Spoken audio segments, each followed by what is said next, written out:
Chers amis de Paix et Guerre, bonsoir. Je suis heureuse de vous retrouver. Nous sommes le 5 novembre 2025 pour une 96e mondoscopie. On va bientôt atteindre les 100.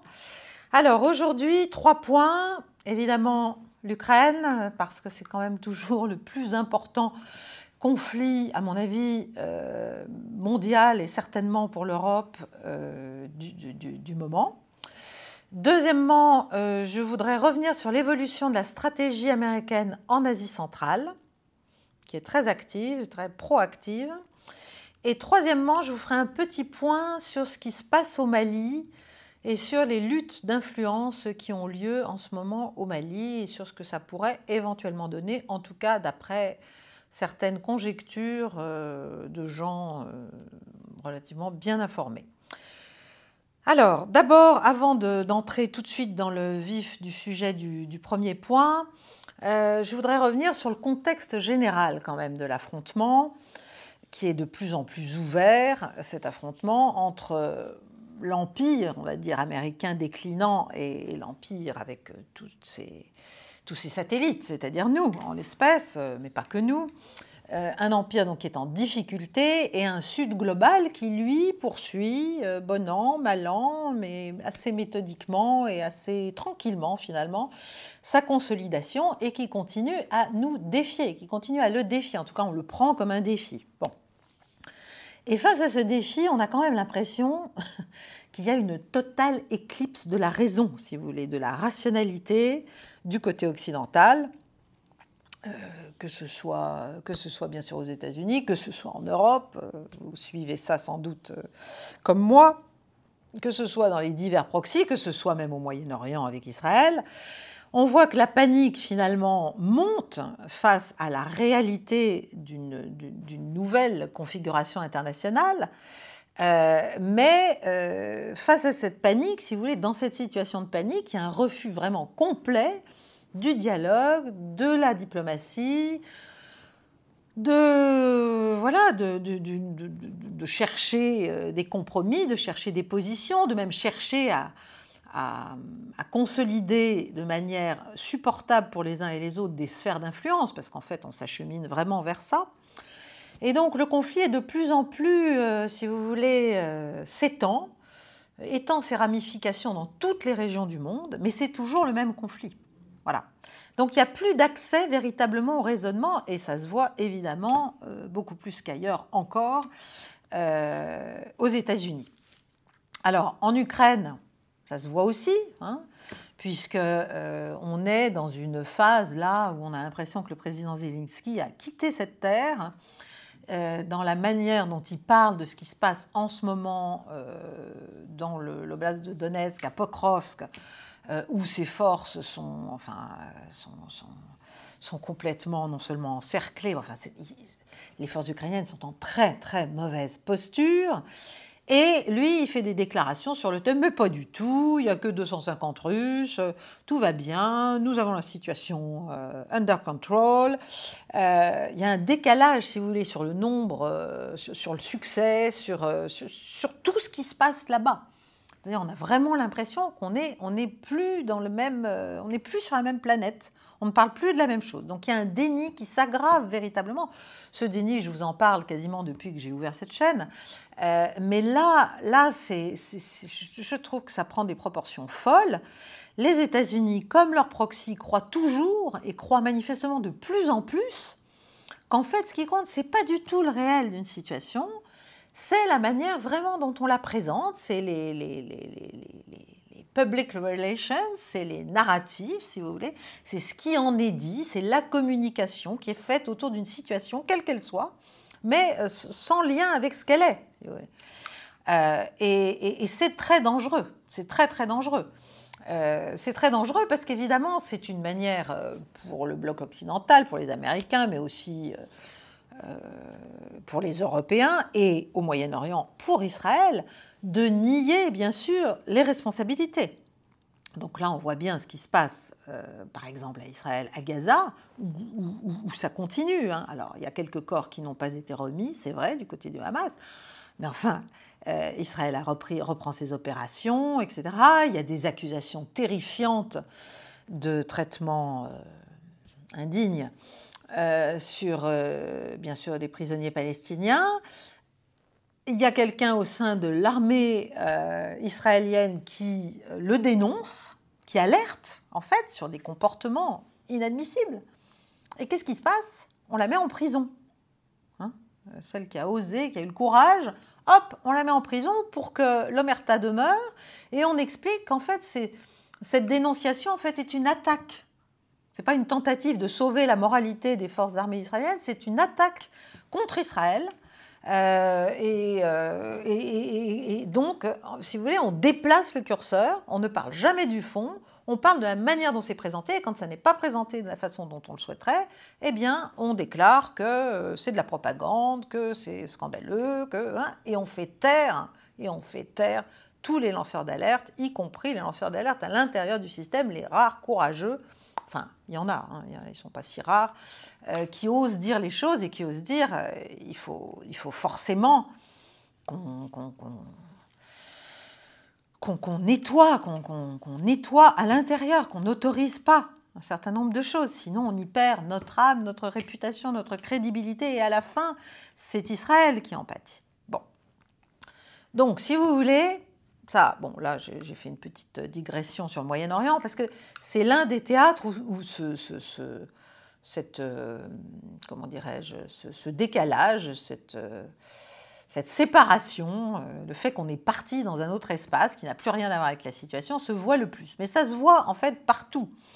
Ça se voit aussi quand on entend, quand on écoute les déclarations de plus en plus tonitruantes et délirantes, à vrai dire, pour certaines, de Donald Trump à propos de l'Ukraine, mais aussi à propos du Venezuela, mais aussi à propos du Nigeria, où il menace d'une intervention militaire au prétexte de massacres de chrétiens. On sait très bien qu'il y a une présence militaire américaine depuis des années au Nigeria, depuis près de 10 ans, je crois, qu'ils n'ont pas fait grand-chose contre le terrorisme, et maintenant ils s'en émeuvent. En fait, qu'est-ce qu'ils veulent? Ils veulent installer une base. Bon.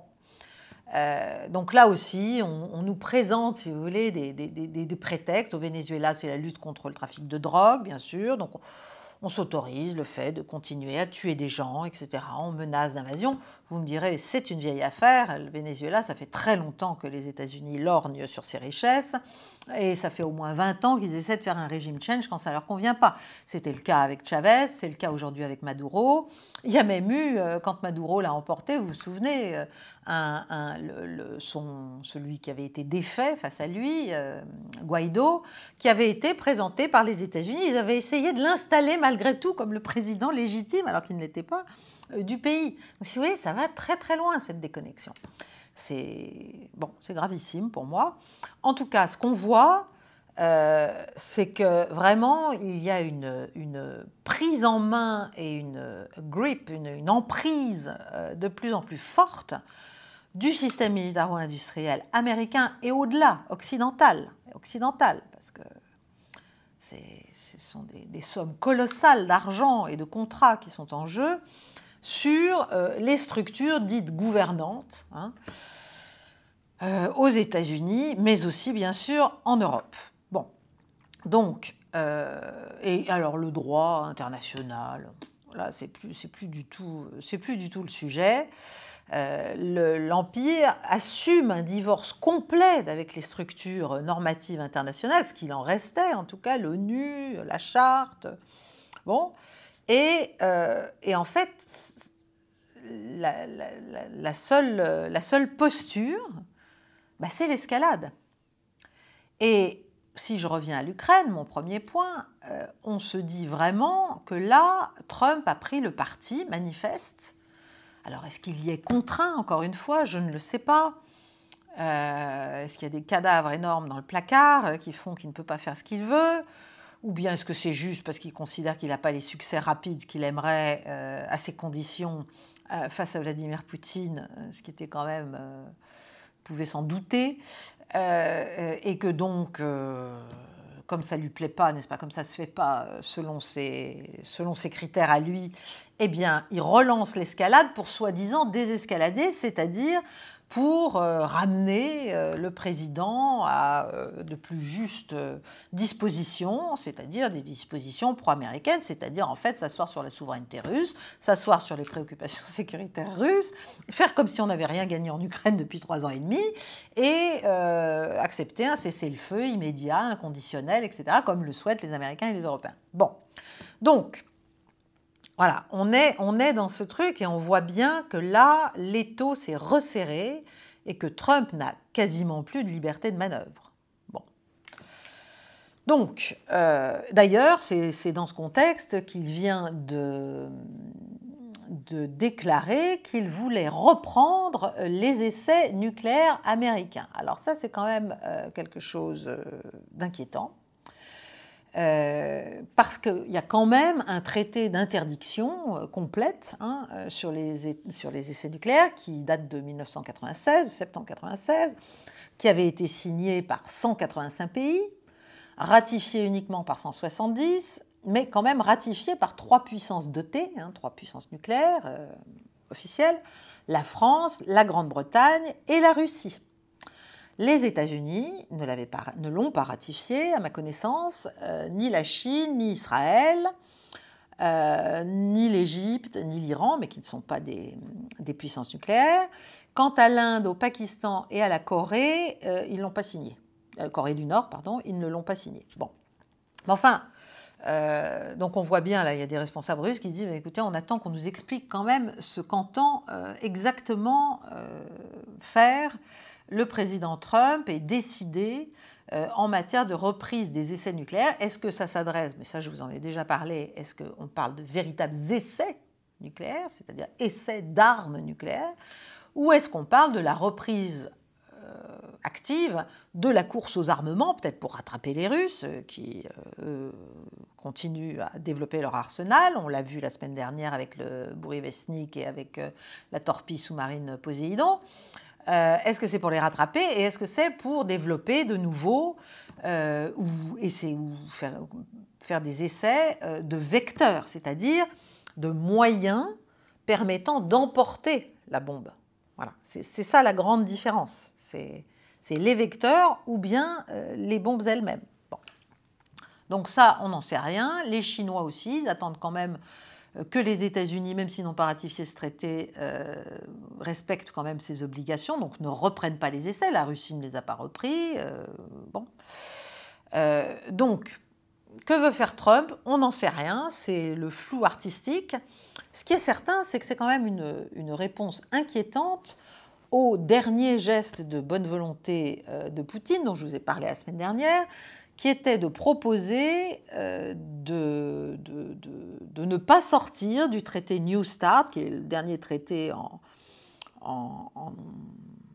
effectif, si vous voulez, aujourd'hui, entre la Russie et les États-Unis, traité de réduction des armements stratégiques, ce qu'on appelle le New START, qui doit s'arrêter en février prochain, et dont Poutine a proposé la semaine dernière de prolonger la durée de vie, en tout cas les obligations russes au terme de ce traité, d'1 an.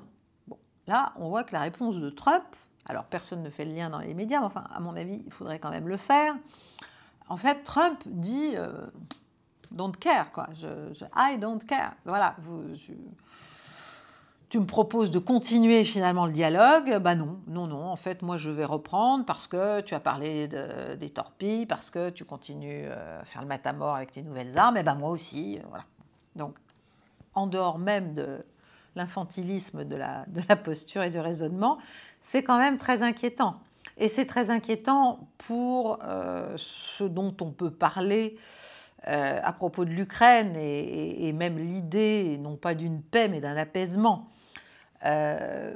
Parce que pour l'instant, on a plutôt l'impression qu'il n'y aura pas du tout d'accord et qu'en fait, pour la Russie, il s'agit de gagner assez vite sur le terrain parce que sinon, elle risque de perdre le contrôle sur le conflit et là, ça va dégénérer en guerre générale. Et il y a quand même beaucoup de va-t-en-guerre aux États-Unis. Le secrétaire d'État Marco Rubio n'est pas le moindre. Et bien sûr en Europe, où vous avez tout un tas de gens qui veulent aller au choc, manifestement. Bon. Et puis, vous avez, bien sûr, on continue le harcèlement. Donc, la semaine dernière, vous savez, j'avais évoqué éventuellement le blocage de Kaliningrad. Ce qui est vrai, c'est qu'il y a un exercice de l'OTAN qui est en cours, qui s'appelle Joint Viking, dans cette zone, et qui, en fait, c'est des manœuvres. Bon, c'est un exercice de l'OTAN, hein, ce n'est pas des manœuvres guerrières d'une entrée en guerre, si vous voulez, de l'Alliance, bien sûr, mais c'est pour montrer aux Russes qu'on peut bloquer Kaliningrad, voilà, pour faire simple. Bon. Et puis il y a aussi les Tomahawks, où Trump, après avoir dit oui, non, peut-être, bon, continue, mais il a l'air quand même de s'acheminer vers l'idée, pourquoi pas, d'en donner quelques-uns aux Ukrainiens. Alors bon, c'est des vieux missiles, hein, les Tomahawks, c'est des vieilles armes, plusieurs décennies.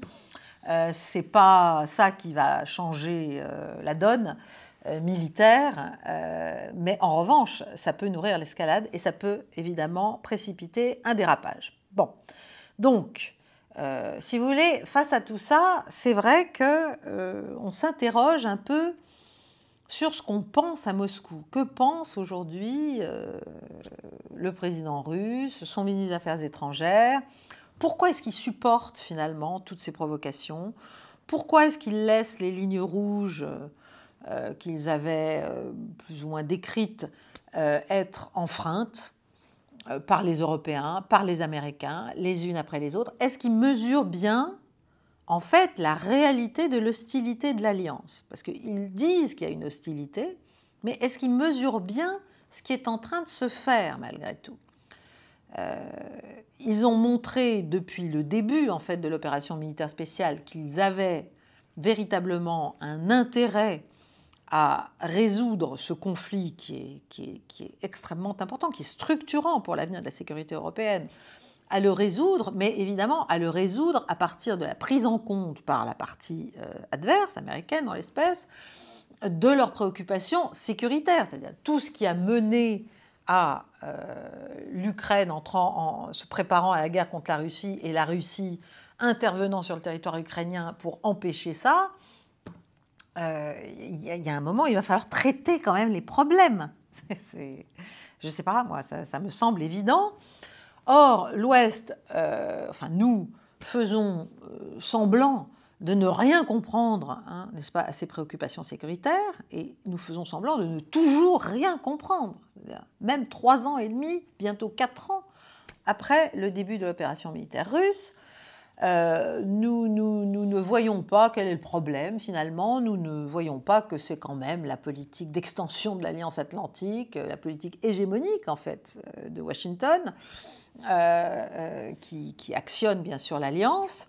Nous ne voyons pas que c'est les bases de missiles aux frontières de la Russie, en Pologne, en Roumanie. Nous ne voyons pas le problème, en fait. On fait ceux qui n'ont rien fait de mal. On ne comprend pas pourquoi les Russes sont inquiets, n'est-ce pas? Et pourquoi ils ne sont pas d'accord. Donc, en fait, c'est une déclaration de guerre qu'on a faite à la Russie. Voilà, on ne l'a pas faite comme ça, officiellement, on n'a pas déclaré la guerre, mais on fait tout pour le montrer. Et derrière tout ça, bien sûr, il y a les néoconservateurs américains. Et en fait, on a l'impression que les Russes se sont dit, oui, d'accord, il y a tout ça, mais quand même, à un moment donné, ils vont revenir à la raison, ils vont comprendre qu'il y a mieux à faire, ils vont comprendre qu'on ferait mieux de commercer ensemble, et que l'interaction économique et financière et industrielle et énergétique est quand même préférable à la guerre, particulièrement à une guerre nucléaire, évidemment, mais même à une guerre conventionnelle à grande échelle. C'est manifestement ça que les Russes ont en tête, et c'est manifestement ce raisonnement qui est faux, puisqu'on continue. On continue, on continue, on continue. Donc, vous voyez, Poutine a fait un pari et il le perd. Il a fait le pari que nous étions des êtres de raison. Voilà, c'est pas qu'il a fait le pari de la guerre et qu'il l'a perdu, il la gagne sur le terrain. Mais il a fait cette espèce de pari politico-diplomatique, culturel, qui, en fait, qu'il est en train de perdre. Bon, donc la guerre s'est finalement élargie,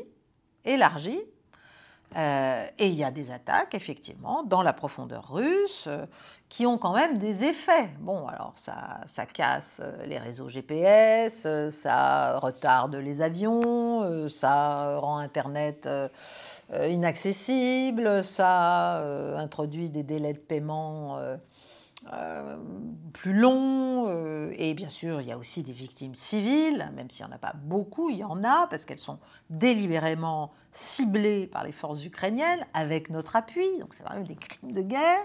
Bon, donc voilà ce qui se passe, à mon avis, mais le problème, c'est que les Russes, ils commencent à en avoir assez, pas de Poutine et pas de la guerre, si vous voulez. Ils en ont assez que le pouvoir russe l'amène de façon si tolérante, si mesurée, avec une telle retenue, avec une telle patience stratégique, comme on dit, et que ce soit dans les élites ou chez les gens ordinaires, bon, on commence à dire, bah, écoutez, finissons-en, quoi, détruisons l'Ukraine, puisqu'ils ne comprennent rien en face. Bon, voilà. Et on peut le faire conventionnellement, il n'y a pas du tout besoin d'armes nucléaires pour ça. Donc en fait, il y a une exaspération, non pas contre le fait de faire la guerre, puisque cette guerre est jugée indispensable face à l'agression de l'OTAN, via l'Ukraine, mais contre le fait de la faire trop gentiment, si j'ose dire, parce que, évidemment, la guerre, ça reste la guerre. Donc en fait, Poutine est en train par son attitude, par le fait qu'il attend qu'en face, on se réveille et on revienne à des idées plus intelligentes, il est en train de mettre en jeu la souveraineté russe. Parce que s'il se soumettait de guerre lasse ou parce qu'il se ferait encore d'autres illusions à ce qu'on souhaite, par exemple au fameux plan Kellogg, dont je vous ai déjà beaucoup parlé, donc je ne vais pas revenir dessus, et qui exploite en fait cette modération, cette attitude modérée russe en proposant des choses de fait inacceptables. S'il acceptait finalement certaines choses, s'il acceptait un cessez-le-feu immédiat et inconditionnel, c'est la souveraineté russe qui est remise en cause sur les 4 oblasts, mais même d'une manière générale. Donc, et face à lui, il a quoi? Il a Trump qui a complètement oublié la posture de faiseur de paix, n'est-ce pas? Et qui est redevenu celui qui tape dans les cours d'école les petits garçons. Enfin là, c'est pas un petit garçon, mais bon. Et qui veut absolument obtenir ce qu'il veut sans rien donner. Voilà, c'est-à-dire on ne s'intéresse pas aux causes profondes du conflit, on veut un cessez-le-feu, voilà. Et Trump, en plus, explique que il va punir Poutine parce qu'en fait, Poutine ne veut pas la paix. C'est quand même un comble. C'est nous qui ne voulons pas la paix. C'est nous qui ne voulons pas la paix, c'est une évidence. Mais non, voilà, on renverse encore une fois la charge de la culpabilité. On continue avec les sanctions sur les compagnies pétrolières russes, Lukoil, Rosneft. L'excuse, c'est la Russie ne s'engage pas sérieusement dans la paix. En fait, la Russie ne veut juste pas obéir aux ordres de Trump. Hein, c'est un peu ça le vrai problème. En plus, faisant ça, c'est là que ça devient complètement ridicule, parce que du côté américain, en faisant ça, je parle des sanctions, ça fait monter les prix du pétrole. Donc ça fait monter les revenus de la Russie. Hein, bon. Donc ça dépossède les Américains et les Européens qui ont investi dans les titres Lukoil et Rosneft, qui finalement montent, hein, et donc leurs actions montent, mais ils ne peuvent pas les récupérer.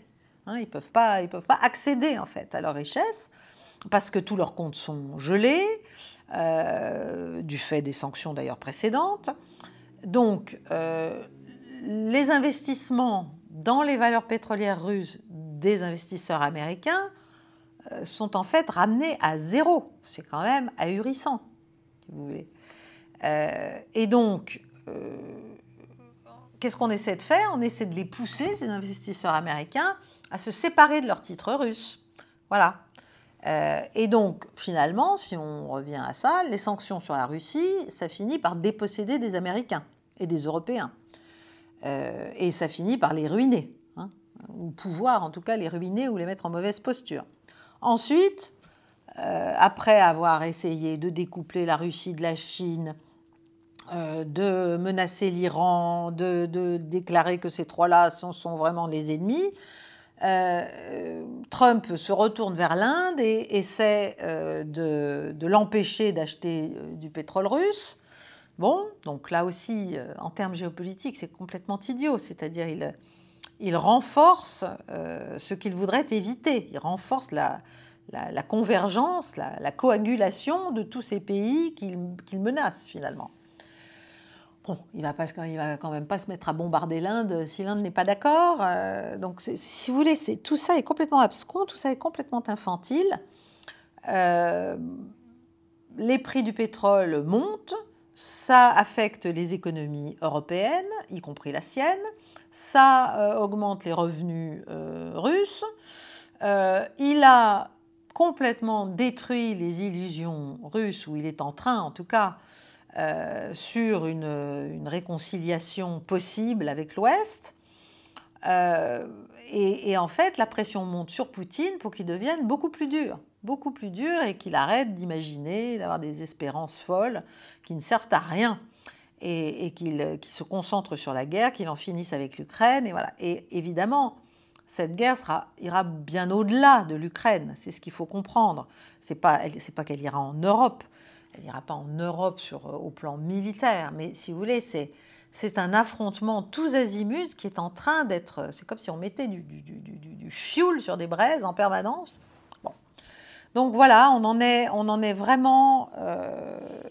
ça évolue très mal, je dois le dire. Bon, voilà, j'ai péché par optimisme. Bon, ça, c'était mon premier point. Avant de passer au second... Si vous aimez la chaîne, si vous aimez ce que je raconte, si vous aimez ce que vous y apprenez, ce que vous apprenez sur Paix et Guerre, likez, partagez cette vidéo, abonnez-vous à la chaîne, c'est tout simple, activez les notifications, et si vous avez envie de plus, si vous avez envie de contenu supplémentaire, si vous avez envie d'un grand direct mensuel, eh bien rejoignez le cercle des amis de Paix et Guerre. Voilà, je vous dis ça, c'est fait. Alors, mon deuxième point, c'est en fait le prolongement du premier, ou plutôt c'est un des développements du premier, mais ça illustre aussi mon introduction, c'est-à-dire qu'effectivement, les États-Unis essaient par tous les moyens, toujours dans la veine de cette doctrine américaine de guerre perpétuelle et d'affrontement perpétuel et d'entretien des zones de déstabilisation et d'affaiblissement de la Russie. Bon, un peu l'obsession néoconservatrice initiale, mais qui quand même irrigue beaucoup des cercles de pouvoir et de décision américains dans l'administration, mais pas seulement, évidemment, chez les marchands d'armes, dans les milieux économiques et industriels.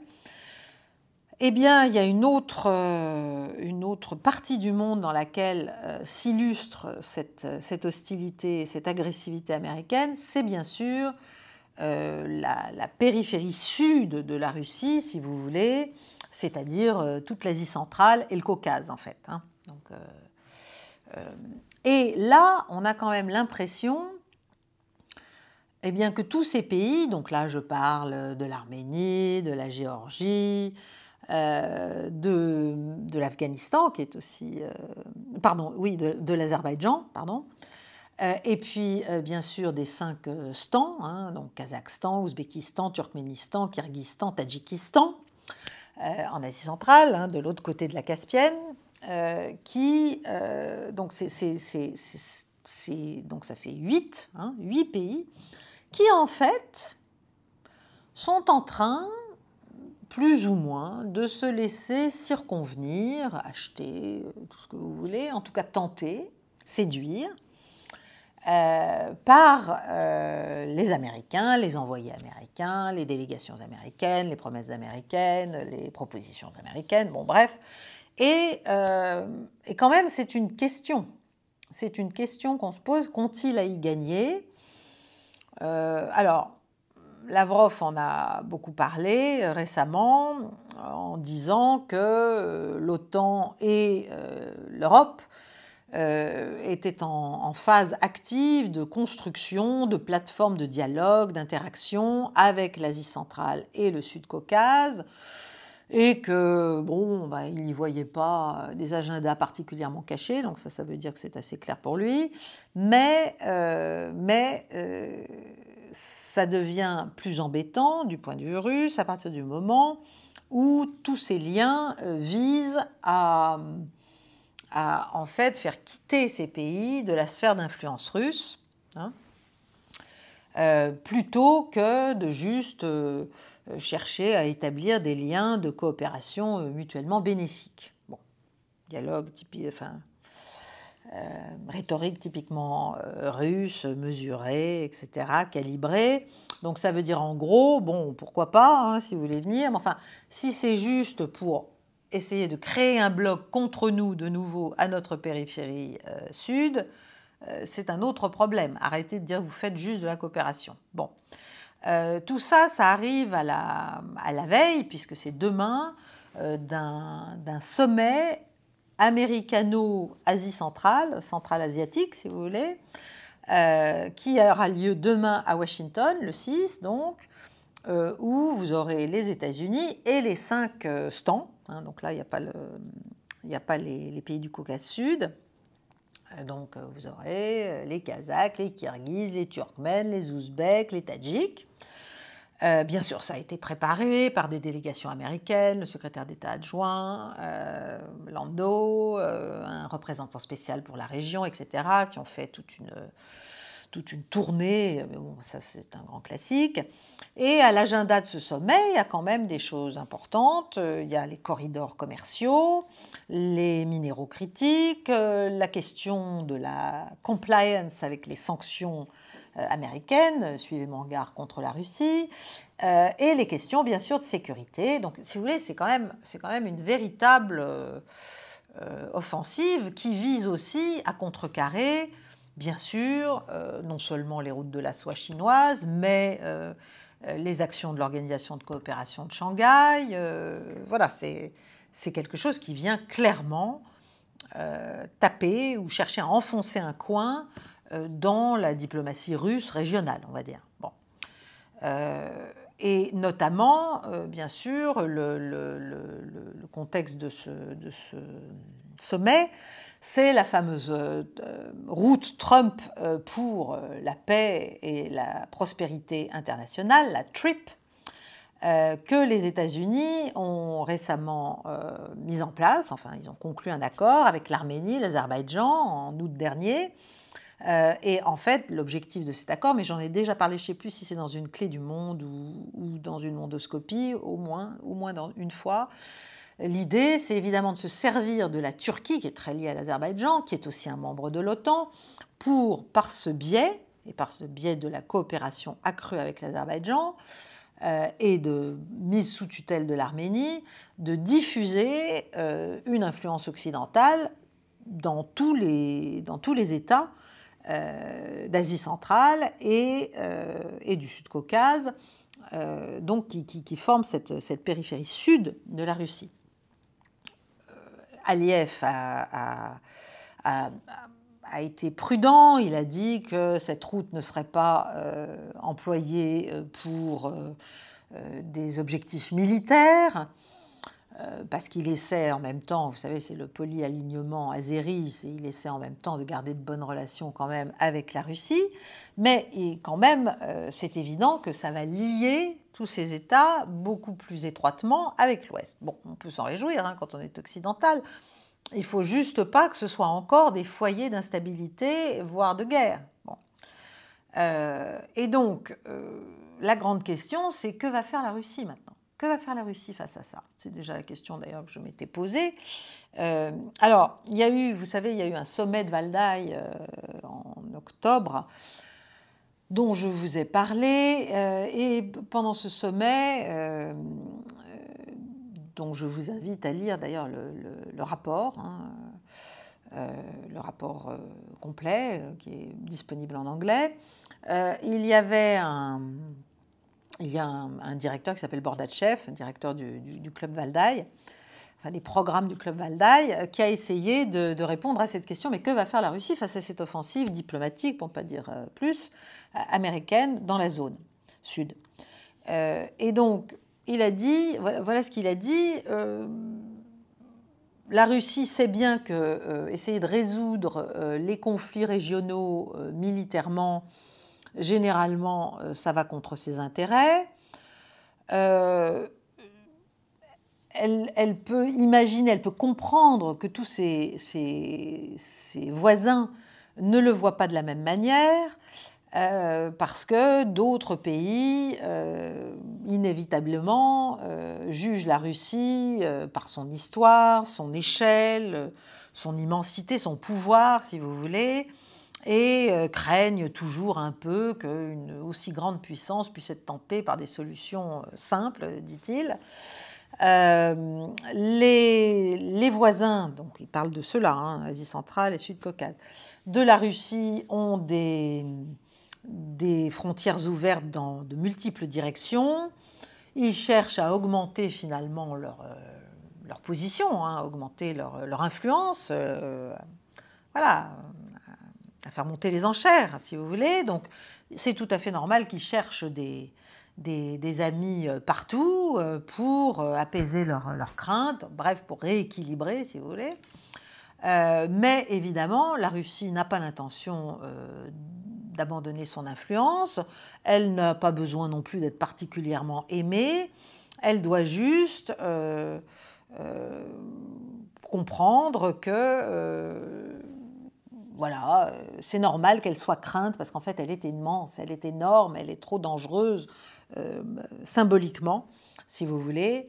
Et il est normal que tous ces pays... Voilà. Donc il a l'air de laisser dire, bon, bah, écoutez, on n'y peut rien, c'est un peu normal, c'est un peu normal. Donc il reconnaît, si vous voulez, les limites de l'influence russe sur sa frontière sud.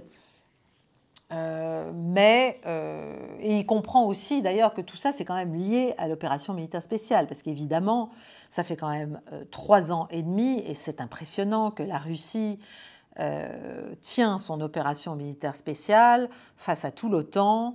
Au départ c'était une espèce de guerre de petite opération qui devait se terminer et puis bon, face à la détermination, à notre détermination en fait européenne et américaine et anglaise, eh bien c'est devenu quelque chose de beaucoup plus conséquent et il dit, enfin il laisse entendre, si vous voulez, que c'est en même temps, la Russie est obligée de divertir beaucoup de ressources pour cette opération militaire spéciale et que donc c'est une occasion pour tous ses voisins de se dire, bon, bah, elle est un peu affaiblie puisqu'elle est obligée de consacrer tout ça à la guerre en Ukraine, donc c'est le moment de chercher d'autres partenaires, de chercher d'autres intérêts et d'en profiter, si vous voulez, c'est une fenêtre d'opportunité pour faire monter les enchères, essayer d'obtenir d'autres choses. Donc les deux moyens principaux, en dehors des sommets bien sûr, des États-Unis, c'est TRIP, donc la route, hein, Trump, logistique, et la voie ferroviaire qui s'appelle Pakafous, j'en ai aussi parlé dans une clé du monde, entre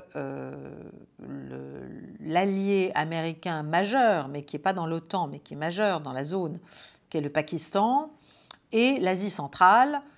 Mais ça suppose évidemment que les liens entre l'Afghanistan et le Pakistan se développent.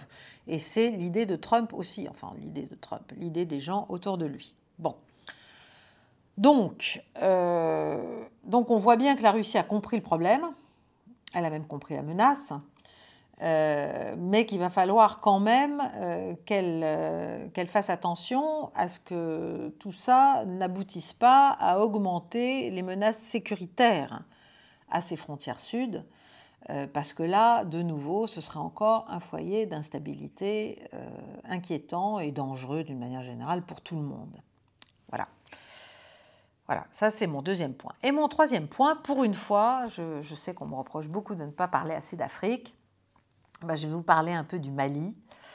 Je vais vous parler un peu du Mali qui n'est pas forcément en très bonne posture parce qu'il a encore affaire quand même à des menaces terroristes internes, enfin à une déstabilisation terroriste interne, et que si cela venait à se développer, eh bien, ça pourrait conduire certains, et pourquoi pas la France, à tirer profit de cette menace de déstabilisation, de ce facteur de déstabilisation interne, pour justifier peut-être une reprise d'influence dans la zone. Alors, et parce que toujours le même prétexte, hein, c'est-à-dire, enfin toujours la même cause, la même raison invoquée, c'est pas forcément un prétexte d'ailleurs, mais c'est vrai que casser le dernier califat qui existe et aussi éviter une nouvelle crise des migrants, parce que c'est un peu toujours le même problème, ça pourrait suffire à fédérer des énergies, non seulement françaises, mais avec cette fois-ci peut-être un soutien américain ou un soutien européen plus important, visant à restaurer en fait une influence, là aussi, occidentale dans la région. Il ne s'agit pas d'aider les pays, encore une fois, ne tombons pas dans tous les pièges. Bon. Et pourquoi je vous parle de ça aujourd'hui? Parce qu'il y a eu un article intéressant du Wall Street Journal qui explique qu'Al-Qaïda est à la veille peut-être de s'emparer d'un pays, donc du Mali. Alors, Al-Qaïda au Mali, ça s'appelle JNIM, J-N-I-M, Jamaat Nusra al-Islam wal Muslimin, car ce groupe a encerclé la capitale et en fait lui fait subir un blocus, si vous voulez, d'essence et de nourriture. Donc on est quand même dans une situation inquiétante. Et les forces armées maliennes, en dépit du soutien qu'elles ont reçu de la part des Russes, notamment en armes, en formation, en renseignement, en support logistique, depuis plusieurs années, les forces armées du Mali, elles sont quand même très faibles. Et donc, ça donne des ailes à ce groupe extrémiste, enfin islamiste, lié à Al-Qaïda. Et ça leur donne peut-être des envies de copier ce qui a pu être fait en Afghanistan ou en Syrie,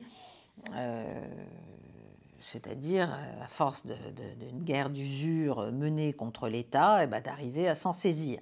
Quand on voit ce qui se passe en Syrie aujourd'hui et qui est à la tête de la Syrie, effectivement, ça peut donner des ailes à certains. Donc, évidemment, les forces armées du Mali, elles ne sont pas aussi faibles probablement que l'armée nationale afghane ou que l'armée syrienne arabe, enfin du pouvoir, de l'ancien pouvoir, ne l'était au moment de la chute en décembre dernier. Effectivement, il y a ce soutien russe, mais le problème, c'est que la Russie est quand même occupée ailleurs. Donc, elle divertit, comme je viens de le dire, elle consacre une grande partie quand même de ses moyens à l'opération militaire spéciale. Et pendant ce temps, la France, l'Ukraine et manifestement aussi l'Algérie, dans une certaine mesure, soutiendraient en fait les mouvements terroristes, et notamment les séparatistes touaregs, qui sont en train, encore une fois, parce qu'ils l'avaient déjà fait, d'entrer en lien, de faire une alliance avec les djihadistes. Donc c'est ça qui est très inquiétant, si vous voulez. C'est-à-dire qu'encore une fois, voilà un État qui a cherché à échapper à l'influence française, avec d'autres d'ailleurs, avec le Burkina Faso et avec bien sûr le Niger, c'est ce qu'on appelle l'AES, l'Alliance sahélienne, la Confédération pour l'Alliance sahélienne, Et le Niger a aussi un problème avec, cette fois-ci, non pas un surgeon d'Al-Qaïda, mais c'est des islamistes liés à ISIS, à l'État islamique. Donc, si vous voulez, la zone est très instable, très instable. Et alors, ces trois États, évidemment, accusent la France, hein, je ne sais pas si c'est vrai, j'espère que non, de supporter, de soutenir les islamistes qui cherchent à casser leur pouvoir, en fait, et à déstabiliser leur pouvoir. Est-ce que c'est vrai? Ce qui est sûr, c'est que la France a été dégagée de cette zone. Elle cherche peut-être quand même à y revenir. Elle cherche surtout à enrayer le processus, là aussi, de multipolarisation, si vous voulez, régionale, à travers l'Alliance sahélienne. Et pourquoi pas, pour ce faire, pousser un ou deux de ces États, finalement, à être tellement affaiblis, eh bien, que l'on voit arriver au pouvoir des mouvements islamistes qui justifieraient, évidemment, une réplique, qui justifieraient éventuellement une opération militaire, pourquoi pas, occidentale, pas forcément strictement française, étant donné que la Russie ne peut pas faire grand-chose, pour l'instant en tout cas. Donc, qu'est-ce que ça voudrait dire? Ça voudrait dire qu'on expliquerait que, bien sûr, ce serait extrêmement dangereux pour nous de laisser ces États aux mains de terroristes islamistes, hein, dont on aurait favorisé finalement la prise de pouvoir, et puis d'expliquer eh bien, que ce sont des routes de trafic, ce sont des routes d'immigration massives, et qu'il faut empêcher, bien sûr, comme en 2012-2013, eh bien, que ça ne vienne jusqu'en Europe, que ça n'atteigne, que ça n'affaiblisse l'Europe, que ça ne risque de submerger l'Europe avec des flots de migrants de nouveau, et que donc ça justifie une entrée, enfin la mise en œuvre, en tout cas, d'une intervention, d'une projection de force. Voilà, à voir, à voir. Bon, c'est le Wall Street Journal qui dit ça. Hein. C'est pas moi, encore une fois, c'est un article. Mais c'est un article qui m'a paru intéressant parce qu'ici, on n'en parle pas du tout. On ne sait pas du tout ce que nous faisons, ce que nous avons en tête comme opération. En tout cas, moi, je ne le sais pas.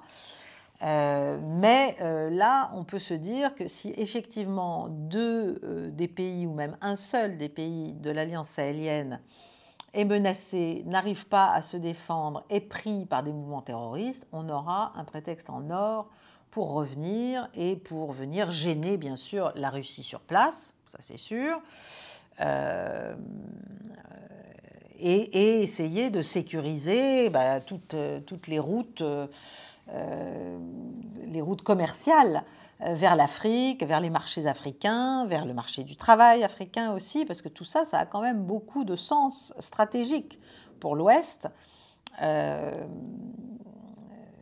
D'autant plus que la Chine, elle, investit beaucoup dans sa relation avec l'Afrique. J'en ai parlé aussi récemment, je crois, dans une mondoscopie.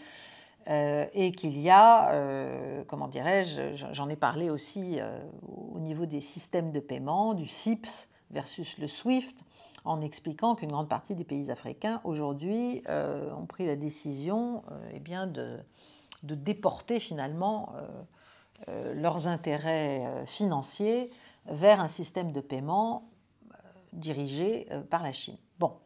Donc, dans toutes ces grandes manœuvres, et c'est là qu'on voit que maintenant tout est...